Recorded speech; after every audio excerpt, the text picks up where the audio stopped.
Kalau tahun 98 itu hantaman badai ekonomi itu, mereka bertahan karena mereka masih bisa beraktivitas secara fisik. Sekarang mereka beraktivitas secara fisik agak sulit. Itu kita pakai, itu yang tadi saya katakan, ada platform internet yang bisa membuat mereka tetap beraktivitas. Artinya tetap hidup. Bagaimana caranya itu? Mestinya negara juga harus bisa ke sana. Indonesia ini kaya banget, tapi orang bisa diomong nih. Assalamualaikum. Waalaikumsalam warahmatullahi wabarakatuh, Mbak Lintang. Ini semacam penebusan dosa, karena saya dulu berani menjadi wartawan, tapi nggak pernah sekolah jurnalistik atau sekolah komunikasi. Nah, kemudian anak saya ini sekolah komunikasi. Cuma yang jadi masalah, saya menjadi praktisi tanpa sekolah, tapi ini jadi sekolah, tapi begitu kalau kalau praktek gitu. Nah, inilah nanti biar belajar sebagai pakar komunikasi, nanti mewawancarai Pak Anies bagaimana cara berkomunikasi yang baik di era pandemi seperti ini. Kita halal bihalal nggak bisa langsung, ya. Kemudian suasana Lebaran juga berubah. Gitu. Nah, nanti juga kami juga berharap Pak Anies betapapun karena seorang penyair, mungkin ada hal-hal yang bisa disampaikan lewat puisi. Lewat puisi. Asik.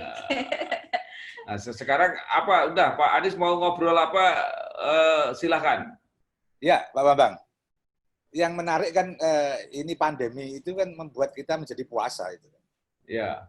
Jadi membuat kita menarik diri dari hal-hal yang sebelumnya kita anggap sebagai hal yang biasa, sebagai hal yang given, yang sudah semestinya gitu. Ketemu orang, tiba-tiba kita dihambat semuanya oleh sesuatu yang sangat kecil, yang nggak kelihatan mata. Dan di situ kita bicara kemudian orang kan ini kan menghambat silaturahim. Ya, betul. Kalau kita anggap bahwa silaturahim itu fisik, badan ketemu secara fisik, ya memang menghambat. Tapi silaturahim itu kan makna terdalamnya itu kan silah itu setiap kata ada huruf sin lam ra itu selalu koneksi. Jadi mengkoneksikan kayak konektor antara dua entitas. Jadi kayak kenapa kita sholat kan mengkoneksikan dua entitas dan seterusnya. Lah, rahim itu kan bisa kedekatan yang luar biasa, macam-macam kasih sayang yang sangat dalam, hubungan kasih sayang yang sangat dalam, sehingga sering dianggap hubungan saudara. Silaturahim itu kayak hubungan saudara. Jadi hubungan silaturahim itu hubungan persaudaraan kemanusiaan kalau kita anggap dari secara umum itu. Nah, dalam posisi sekarang kita akan ditanya betul, apakah silaturahim kita ini basa-basi atau real? Kalau basa-basi kita hanya ketemu fisik, senyum, cipa-cipi dan lain sebagainya, tapi tidak ada yang dilakukan. Tapi silaturahim yang real itu ada empati, ada simpati, ada tindakan untuk mengasihi sayangi orang lain. Nah, saat ini justru kita dibuktikan apakah kita akan berbuat untuk orang lain dengan kasih sayang itu, walaupun tidak ketemu secara fisik, atau kita mengandalkan bahwa kita harus ketemu. Jadi justru, apa tidak lebih sulit kalau ketemu aja belum tentu punya komunikasi yang bermakna, apalagi tidak ketemu, Pak Anies? Tentu saja lebih sulit, tapi kan saya katakan ini kan kita diuji apakah silaturahim kita itu selama ini real, substansial, atau hanya sekedar sekedar kan hanya aksesoris saja. Artifisial maksudnya ya? Ya, artifisial, sekedar aksesoris. Jadi kita dituntut betul hari ini kita benar-benar kasih sayang enggak gitu dengan banyak orang-orang yang terjatuh di bawah dan lain sebagainya. Dan Pak Bambang kan ya juga punya catatan, pasti punya catatan bahwa peradaban kita itu walaupun bisa memberi makan banyak orang, tapi setiap hari itu paling enggak 8.000 anak tidak bisa makan di dunia. Itu yang kita lupakan. Kita menikmati, tapi saudara-saudara kita sesama manusia, setiap hari anak-anak saja 8.000 tidak bisa makan, kelaparan. Peradaban yang kemarin kita puji-puji itu. Artinya kita ditantang betul. Ini momentum sebenarnya kita memasuki ruang di mana kita bisa mempertanyakan, bisa melakukan sesuatu untuk masa depan yang lebih baik. Ya. Itu bayangan saya. Artinya kita silaturahim kita saat ini itu silaturahim benar-benar kemanusiaan. Bagaimana kita membangun tatanan peradaban yang lebih manusiawi. Jadi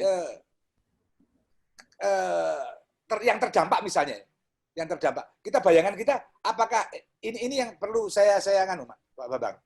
Ya. Orang membayangkan ingin normal kembali, new normal yang disebut sekarang ini. Itu kembali ke kemarin. Nah, apakah benar, bisakah kita secara serius bertanya pada nurani, kita ingin kembali ke peradaban yang kemarin? Atau menciptakan peradaban alternatif baru? Kalau pemahaman saya kok justru kita akan berdamai dengan perubahan ini. Kita nggak mungkin kembali ke peradaban kemarin. Ya, tapi kan itu baru secara fisik. Ya. Social distance, penjarakan sosial, kemudian masker, itu kan artifisial juga. Tapi apakah secara esensial peradaban kita berubah? Orang masih serakah, orang masih menindas untuk mencapai kekuasaan, dan apakah itu akan berubah? Padahal, kalau saya ikuti selama ini, berapa banyak ahli teriak-teriak tentang pemanasan global, berapa ahli teriak-teriak tentang ketidakadilan sosial yang di mana-mana, tapi tidak ada tindakan apa-apa. Apakah itu tetap, yang saya katakan, apakah itu tetap akan kembali berkuasa atau alternatif baru? Atau begini, saya mencoba menangkap Pak Anies, apakah ini semacam sinyal gitu, semacam kode gitu, bahwa ini sudah saatnya bahwa kita semua berubah seperti yang dikehendaki oleh Pak Anies itu tadi. Saya membacanya begitu, Pak. Dan ini kalau saya bincang-bincang dengan banyak kawan-kawan, di saat sekarang orang miskin dengan orang kaya posisinya sama, artinya sama-sama tidak bisa berbuat apa-apa. Ya. Walaupun orang kaya mungkin bisa bertahan karena bisa makan sekian, tapi posisi sosial, politik, budayanya sama. Nah, ini momentum kita untuk dalam posisi yang seimbang untuk maju ke depan. Ya. Dan itu saya bolak-balik ngomong di banyak tempat. Ini saatnya Indonesia katakanlah mencuri kesempatan di tikungan. Ya. Ya. Untuk menciptakan alternatif baru. Ini seperti yang saya duga Pak Anies. Mesti kalau Pak Anies ini ngomongnya mesti sengangel-angel. Jadi saya kira pesan itu mudah-mudahan bisa tertangkap bahwa ini adalah sebuah peringatan bahwa kita harus mengubah tata baru di dalam ekonomi, sosial, politik. Kasarnya gitu kita ngomong, sing wis akeh dosane iki tobat gitu ya. Tetapi pertanyaan saya kepada Pak Anies, terus caranya piye? Siapa yang harus memulai dulu? UMKM, Pak, yang di bawah. Ya. Jadi 6 bulan September, saya ketemu ada teman, bukan saya, ada teman ketemu ada isyarat dari sesuatu lah, dari langit lah. Ya. Bahwa kita akan masuk ke situasi Fathul Mubin. Fathul Mubin itu peristiwa ketika Rasulullah melakukan perjanjian Hudaibiyah yang secara lateral, secara zahir, itu umat Islam waktu itu seperti dikalahkan. Tapi oleh Quran disebut Fathul Mubin, kemenangan yang nyata. Nah, waktu itu saya nggak tahu teman ini maksudnya apa ini, kok ada Fathul Mubin padahal umat Islam di dunia, di Indonesia, di mana-mana sedang ditekan untuk berekspresi. Nah, umat Islam artinya orang yang menyerah pada Allah lah ya, jangan spesifik. Sekarang kita melihat bahwa ini kesempatan banyak. Gini, sebelum saya masuk ke situ, COVID itu menciptakan gempa di dalam ruang-ruang budaya, sosial, politik, ekonomi, gempa yang besar. Gempa peradaban lah kira-kira. Gempa peradaban. Banyak bangunan-bangunan yang hancur. Bangunan di sini, bangunan ekonomi, bangunan apa-apa, hancur lebur. Ada yang masih bertahan. Dan ini bertahan pun masih kemungkinan kena tsunami. Tsunami ekonomi, tsunami macam-macam akan muncul ini. Nah, artinya ada banyak ruang yang sebelumnya hancur, bisa kita bangun kembali menjadi bangunan baru. Bahan-bahannya menjadi bangunan baru. Kita bisa mengambil situs-situs internet untuk melakukan tindakan-tindakan, katakanlah, solidaritas sosial yang lain, walaupun pakai platform itu, masih banyak kemungkinan. Kemarin saya dengan teman-teman mengusulkan ada diciptakan platform internet, artinya bisa kayak marketplace, tapi bukan marketplace, yang menghubungkan satu wilayah dengan wilayah lain untuk saling katakanlah bekerja sama, bersinergi untuk saling jual beli atau saling barter. Nah, ini nanti ke depan akan menciptakan satu sistem ekonomi baru. Ya, Pak Habib Anies, nanti Lintang tanya, jangan diem aja. Nah, saya akan begini, saya justru tertarik, ini luar biasa peristiwa ini terjadi sekarang. Dunia diguncang semua, luar biasa. Tetapi yang luar biasa adalah, ya saya sebut alam itu ya. Alam sudah mempersiapkan, yaitu teknologi internet itu berkembang sekarang. Dan seandainya, ya kita bayangkan, kalau malapetaka ini datang, dan tidak ada teknologi internet, itu seperti apa hidup kita? Jadi ini bagaimana Pak Habib Anies memaknai ini? Ya, ini kan ya selalu ada kan ya, ada sisi-sisi yang positif yang disiapkan Allah. Karena ini bukan kiamat. Kalau kiamat pasti ditutup semua pintu. Nah, ini selalu ada jalan keluar. Nah, yang kemarin saya kalau 98 itu Indonesia kena, ini contoh kecil aja Indonesia karena tidak semua bagian dunia. Itu yang bertahan kan UMKM. Dan UMKM di Indonesia itu kan 92%, Pak. Benar, Pak? 92% dari penduduk Indonesia itu basicnya UMKM, artinya non formal. 97% perputaran uang itu artinya yang bukan perputaran uang besar ya. Berputar ekonomi itu di 97% itu di UMKM. Nah, kalau tahun 98 itu hantaman badai ekonomi itu mereka bertahan karena mereka masih bisa beraktivitas secara fisik. Sekarang mereka beraktivitas secara fisik agak sulit. Kita pakai itu yang tadi saya katakan, ada platform internet yang bisa membuat mereka tetap beraktivitas. Artinya tetap hidup. Bagaimana caranya itu? Mestinya negara juga harus bisa ke sana. Indonesia ini kaya banget tapi orang bisa diomong nih. Soalnya yang jadi sopirnya entah tahu entah enggak, saya enggak tahu itu malah. Jadi ini termasuk tadi kan, bukan hanya ekonomi, sosial, budaya, tapi politiknya juga harus belajar gitu kira-kira ya. Ya, semua secara serentak semua. Karena ini peringatan. Ini kalau dikatakan, saya nggak ngomong soal teori konspirasi dan lain sebagainya, tapi dalam keyakinan saya, sesuatu yang terjadi itu pasti disetujui, kalau nggak dikehendaki Allah, disetujui oleh Allah, dan setiap yang terjadi pasti punya makna tertentu. Nah, dalam konteks ini, kita disetop oleh ada sesuatu di balik corona ini yang harus kita tangkap. Gimana Mbak Litang? Saya ini saking terpesonanya sama Habib Anies ya. Ya, jadi kan Habib kan dulu punya, sebelum ini ya, sebelum corona punya acara suluk maleman gitu kan ya, pengajian gitu. Nah, sekarang apakah ini berubah platform dengan adanya internet? Saya sempat lihat ada kajian ngalloh, bener ya Habib ya? Ya. Ngalloh. Itu kegiatannya rutin atau bagaimana itu? Itu yang suluk maleman tetap rutin setiap bulan setiap bulan sekali. Yang Allah itu ingin saya rutinkan lagi, tapi ini agak berhenti karena beberapa saat. Tapi yang Allah itu, yang suluk maleman itu sejak mulai Maret itu sudah langsung, padahal belum ada PSBB, belum ada macam-macam. Saya sudah langsung pindah ke streaming, walaupun biasanya streaming terus, cuma waktu sudah mulai tidak pakai jamaah dan lewat Zoom kita narasumbernya lewat Zoom dengan banyak narasumber.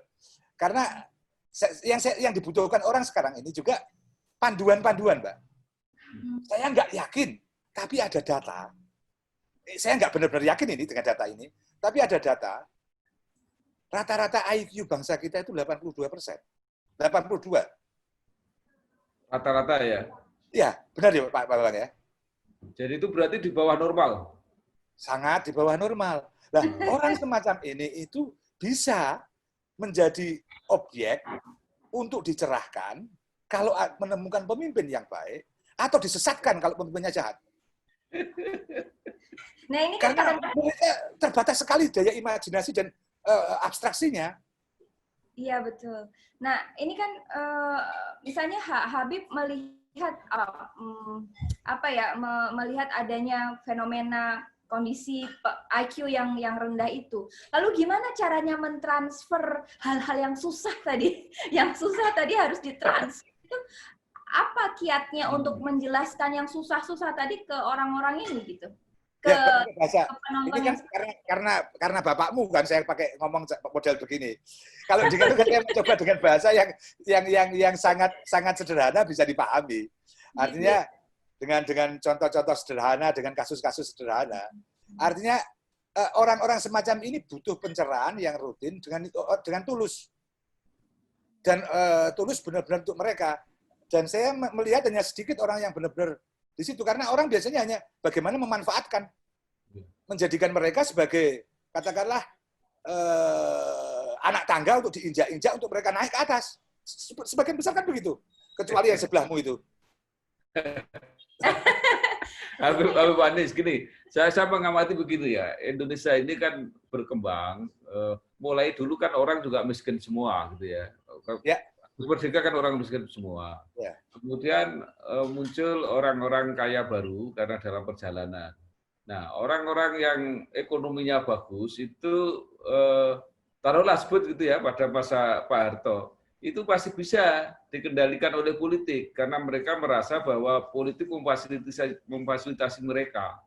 Tetapi kemudian mereka berkembang terus itu melampaui itu jadi ekonomi. Sekarang politiknya di bawah karena sering dibiayai juga oleh orang yang punya uang.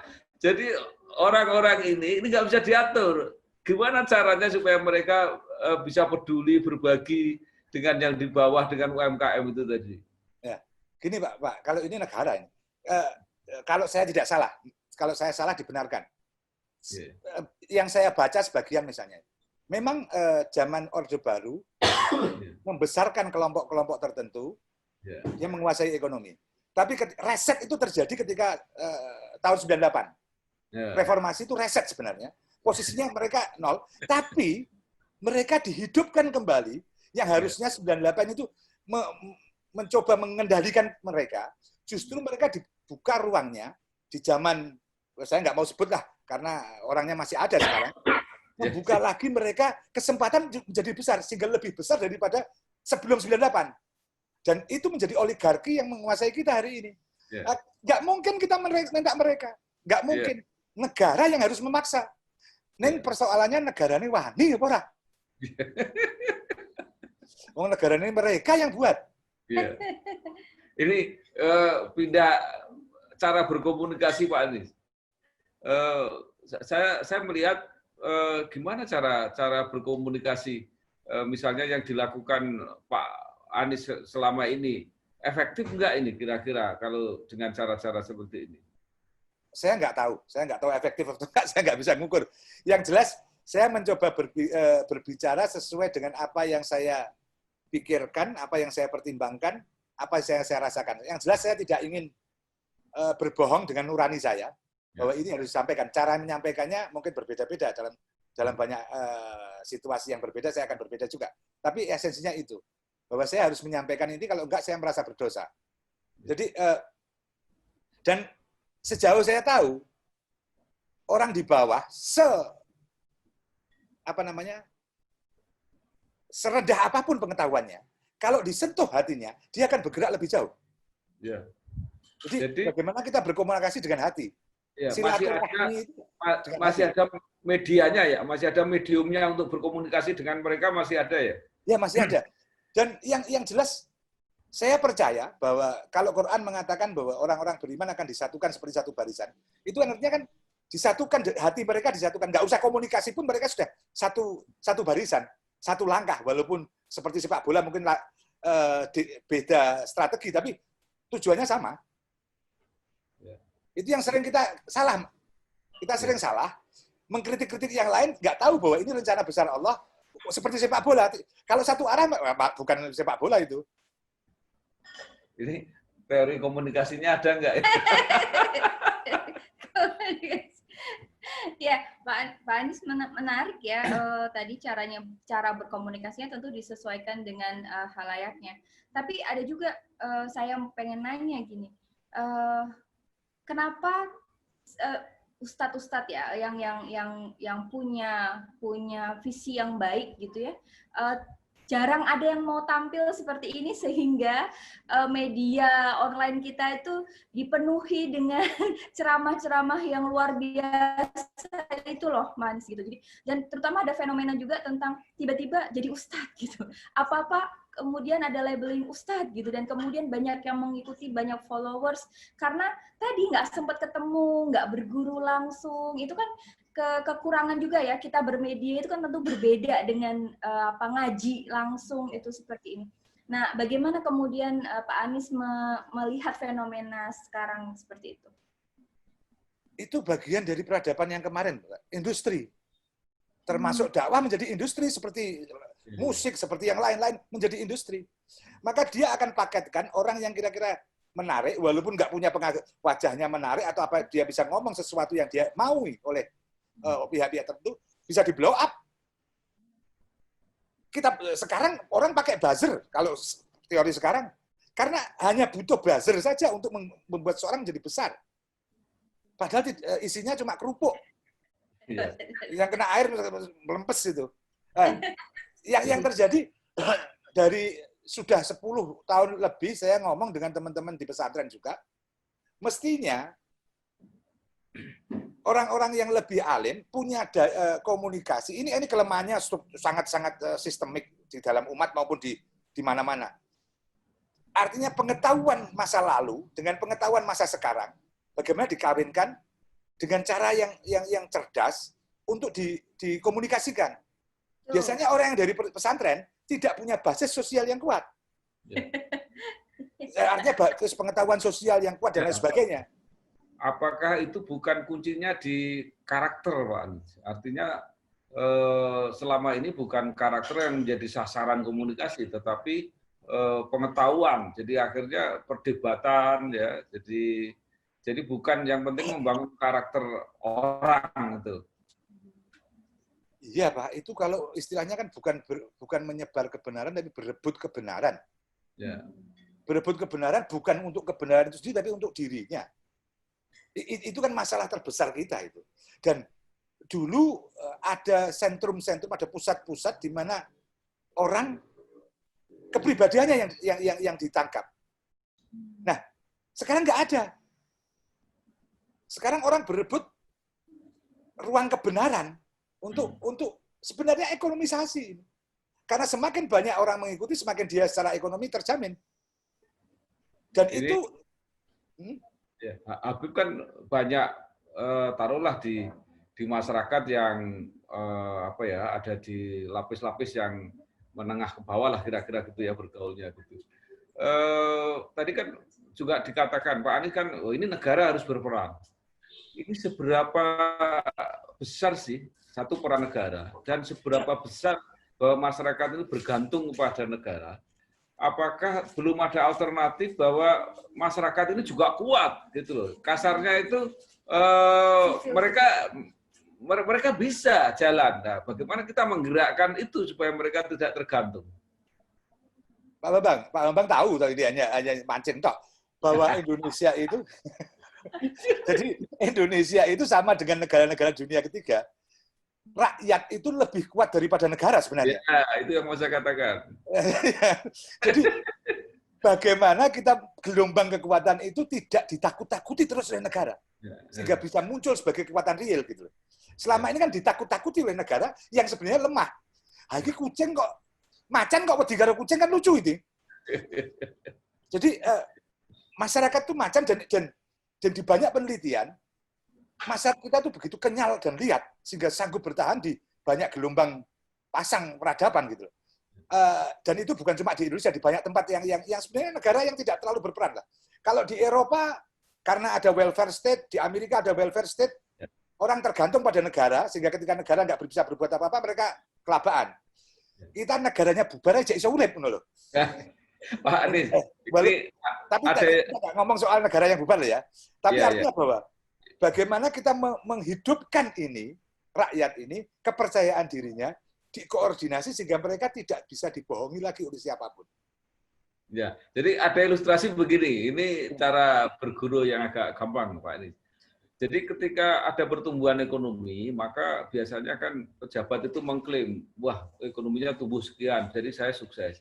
Pertanyaannya itu sebenarnya berapa sih anggaran negara yang dipakai untuk mempengaruhi kegiatan ekonomi? Itu kan kecil sekali. Nah, jadi berarti kalau itu tumbuh, itu kan sebagian besar usahanya masyarakat sendiri gitu loh. Jadi itu tadi. Iya, kan itu cuma main klaim saja pemerintah itu. Dan kemarin saya ulangi tadi Mas Bambang, bahwa kita mencoba buat platform dan sebagainya kan menghidupkan mereka. Ide-ide Bung Hatta tentang koperasi itu masih sangat relevan hari ini. Walaupun bukan koperasi seperti yang dipahami sekarang ya, Bank Didel dan lain sebagainya atas nama koperasi, tapi koperasi yang real, yang tumbuh dari masyarakat untuk saling menguatkan satu sama lain. Sampai saya begini, Pak Bambang, orang di desa kaya, satu desa, ada 5 orang kaya. Kecenderungannya uang kan ditaruh di bank. Ya. Ketika ditaruh di bank, yang ngambil kan orang yang lebih kuat, uang besar. Kenapa nggak diciptakan, ide ini masih saya godok, di desa-desa itu dibuat bank-bank desa, yang dikelola orang-orang kaya ini, untuk membiayai di desanya sendiri. Bukan bank des seperti yang dibuat pemerintah, tapi bank des real. Nah, kemudian membantu, karena apa? Ketika di desa orang kenal, oh si A itu saya kenal, dia bisa dibantu, bisa kan lebih kenal secara personal sehingga lebih aman. Nah, kalau di desa kuat, baru dilemparkan keluar desa, kerjasama antar desa. Ada banyak alternatif, banyak pikiran. Ning sing lakoni, sing ora gelem. Karena negaranya menghambat itu semua. Jadi sebenarnya begini, mungkin Pak Anies yang mau disampaikan ini, makna dari musibah atau bencana pandemi ini, kita harus berpikir ulang. Salah satu yang saya banyak ketemu banyak orang, itu kesimpulannya adalah satu, latihan bersabar, kemudian memperkuat gotong royong, saling kepedulian. Jadi itu intinya adalah memperkuat institusi di masyarakat, apakah di ekonomi, apakah di sosial. Jadi kira-kira seperti itu ya, Habib Anies ya? Ya. Dan itu sejak awal Maret sebelum mulai diakui di pandemi di sini, saya sudah menulis tentang harus dibangun gotong royong di tingkat komunitas paling kecil desa. Jadi menguatkan budayanya dulu ya, seperti tatanan itu kan kita harus kuat secara budaya gitu. Kembali ke budaya gotong royong gitu kan maksudnya. Iya. Dan itu dimulai di komunitas paling kecil, RT RW. RT RW yang langsung itu. Jadi itu kan sudah sejak lama kita sebenarnya sudah mulai punya. Zaman dulu itu yang namanya lumbung desa itu ada di setiap desa, bukan kayak bulog seperti sekarang ini kan. Jadi menyebar di mana-mana persiapan itu. Iya, Habib Anies, ini sesuai janjinya. Iya, saya sekali waktu. Tapi kalau mau baca puisi, kita sediakan semau-maunya Habib. Gitu ya. Pesan-pesan yang mungkin lebih kena gitu kalau disampaikan gitu. Ya sebelum apa kudu puisi Mas? Ya terserah. Oke. Mungkin kalau nanti terlindah. Intinya bahwa kalau kita ke silaturahmi tadi, silaturahmi kita itu sekarang bagaimana melahirkan gotong royong. Dan itu bentuk silaturahmi paling real. Betul. Itu paling real. Artinya bergotong royong karena kita sama manusia yang sama, diciptakan Tuhan yang sama, maka kita bergotong royong di situ. Pandemi ini jalan sunyi. di mana kita masuk ke ruang diri untuk menemui Tuhan sendiri. Tuhan pun sendiri selalu. Semoga dalam kesendirian kita temukan bahwa kita sama dengan yang lain.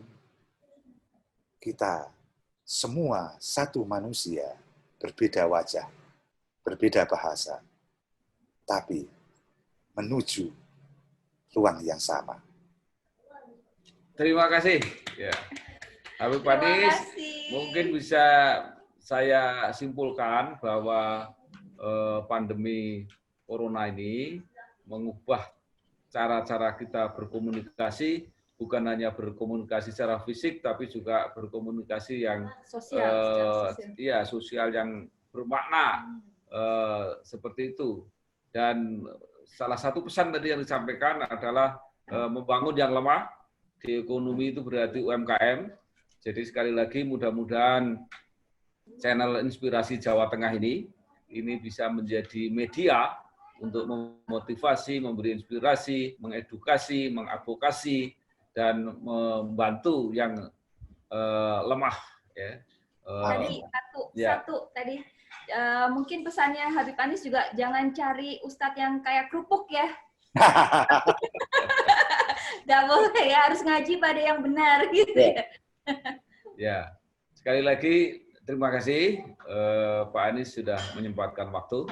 Ya mudah-mudahan kita bisa bersilaturahmi lagi. Nanti kalau nggak ada corona, mungkin kita bisa main-main lagi ke acara Habib Anis. Tapi saya khawatir jangan-jangan apa yang terjadi sekarang mengubah kita. Jangan-jangan suluk malaman itu juga nggak perlu lagi kita ketemu di Pati ya. Bisa jadi.